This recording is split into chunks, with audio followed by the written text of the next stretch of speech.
We begin with this developing story as a breaking news in Africa, where the army in Chad say President Idriss Deby has died from injuries sustained in fighting at the front line. Chad's army is currently combating rebel forces who've launched an assault on the capital, N'Djamena. President Deby was expected to win a sixth term in office after garnering more than 80% following elections on April the 11th. I'm now being joined by Security Air Vice Marshal Femi Gbadebo, who joins us here right away. Welcome to News Central. Thank you for joining us. Thank you for having me. All right, let's go straight into this breaking story. What do you make of this latest development? A president killed in line of battle. How is that possible? Everyone's asking, how did that come to be? How did it happen? Well, when you put yourself in the line of fire, accidents are bound to happen.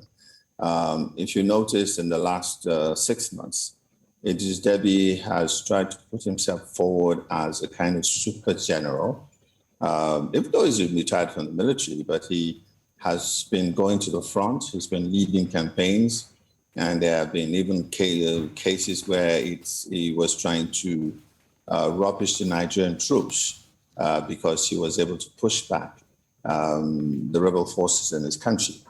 But we must understand something. The situation in Chad is such that there's the ruling party really in control of N'Djamena, the capital, and a little bit part of the country. What has been happening right from the time of in the early 80s has been that you have one group come into the capital, take over and install a president. There's been about 4 of them. And then after some time, another group comes and puts it. So the group that is not in power are the ones who now become rebels. And some of these rebels are those who have now been moved slowly into the Lake Chad area and into Nigeria. And then, of course, they have arms and they have all their connections with Libya and so on. So I think he just pushed his luck a little. Again, you can see that he's trying to rule forever. He just won a 6th term. It's very, very interesting. But then even if a president should die in a situation like that, how comes the army takes over? There is a system. There should be a vice president. And the man who takes over happens to be his son. So I think we're yet to see the truth of what has happened in this situation here. All right, so taking it from your statement, we're yet to see the truth. Could we say that there is an underlying story behind his death? Because after the announcement of his death is rightly put, there has also been an announcement that Deby's son will be taking over after his father died. Do you think the democratic process should have been followed, like you've rightly said? But then again, is there an underlying story that we are yet to get? I believe so, because here is a man who is a civilian president, who has a deputy, who has a parliament in place. He goes to the front line, gets injured, and unfortunately dies. And the first major statement is coming from the army. And what the army did is to dissolve the parliament. And then we're not sure if his son was actually the head of the army, even though he's a 4-star general. But at 37, he's rather, even by African standards, he's rather young to be the head of the army. And so what we're seeing also is a kind of family patriotization in power.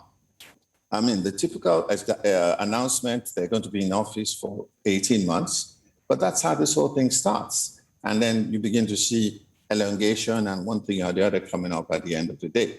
So I think the African Union needs to step in quickly and begin to see how reasonable law and order can be brought into Chad. All right.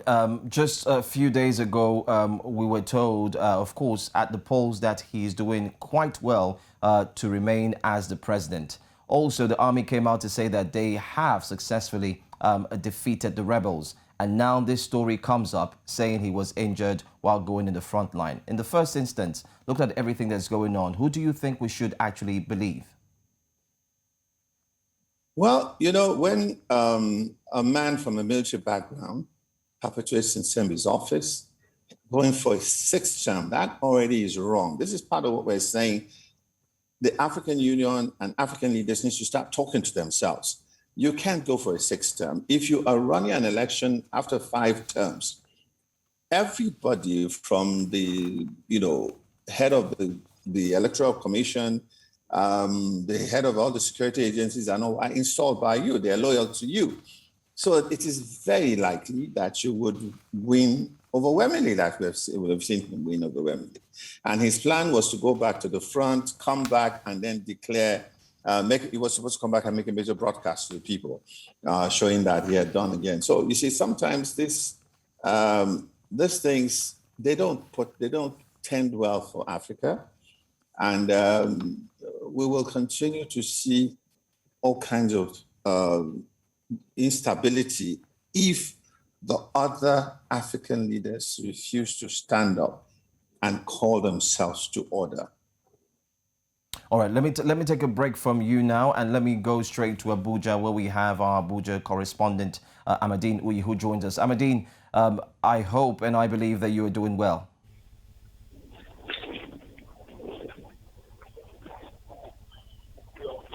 All right, Amadine, if you can hear us, we want to ask quickly, a president has just been killed battling insurgents. Do you think this will make other African presidents sit tight in the fight against insurgency? Hello, can you hear me loud and clear? Yes, we can hear you loud and clear, Amadine. Welcome and thanks for joining us. I just asked you a question. A president has just been killed in Chad. Do you think this will affect the way other African presidents think when it comes to insurgency? First of all, he was killed by rebels and not by insurgents or terrorists. But if you have followed the campaign against Boko Haram and against ISWAP, Al-Qaeda in the Islamic Maghreb, you know that Idriss Deby Itno was a very, very charismatic figure. Remember that when President Muhammadu Buhari first came on board, Chad was one of the first countries he visited because Chad has played a fundamental role in the campaign against Boko Haram terrorists. And then also, if you remember last year, Idriss Deby was a president that always led from the front.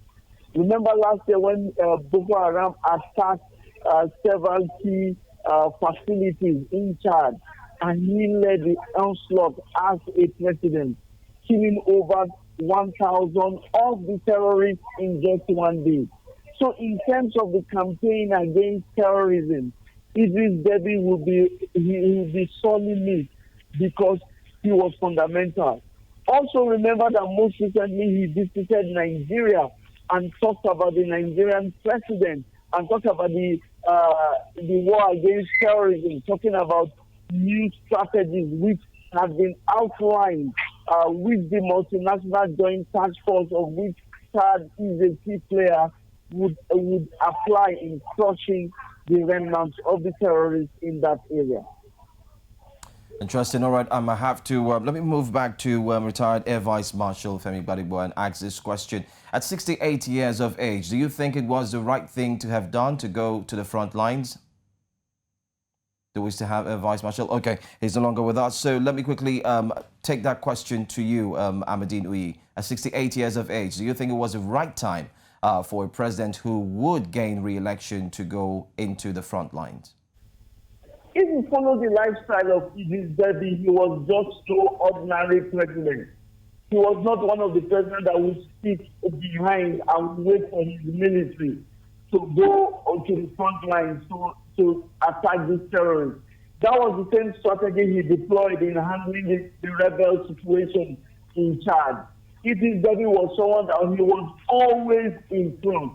In fact, he has been an inspiration to a lot of his personnel on ground, battling terrorism. So the question for me, I don't think it for other presidents, it might be right to say it was time to sit down and allow their troops to do what they were meant to do. But for someone like Idriss Deby, he had to be in front leading the troops. That was his strategy, that was his modus operandi, and that was something he had come to be known for over the years.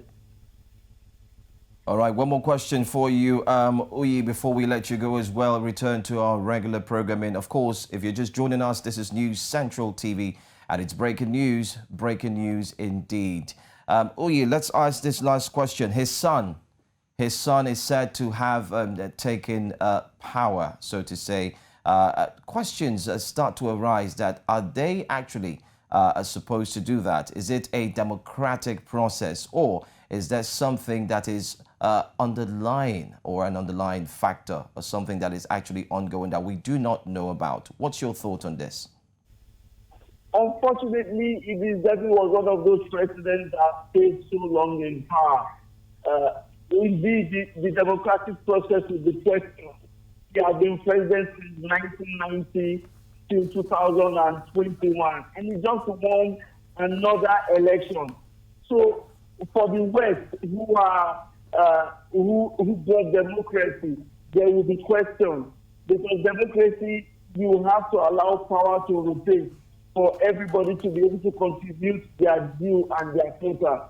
So it's a lesson for other African presidents, those who sit tight rulers and sit long rulers, that one day you will have to answer to the people.